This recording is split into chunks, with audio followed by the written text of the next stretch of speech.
bye wasubiddwa ku Lugonvuzi Show. Olina wotagenda kusanga kusoomozebwa mu bulamu. Amisigumbi yatugamba nti bw'oyingira ekibuga nga okusoomozako kwa 10 2 oba 5 nange bwe nyingira ekibuga ng'okusoomoza okwanga ate Kwa kawumbi.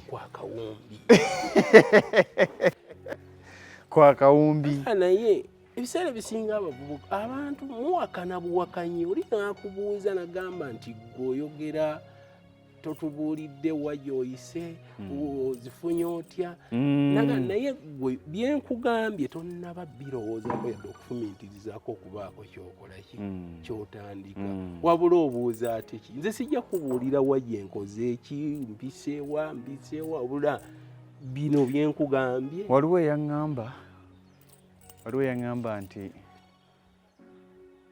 Mwami Lugonvu Uganda tewali bugagga okuggyako nga bwa ddiiro ne mugamba linda ddiiro lw'onaagikuba paka kati ali myaka 6 okuvula eyakiŋŋamba we yali waali alinze ddiiro agikube we yali waali alinze kuba ddiiro. Bye wasubiddwa ku Lugonvuzi Show.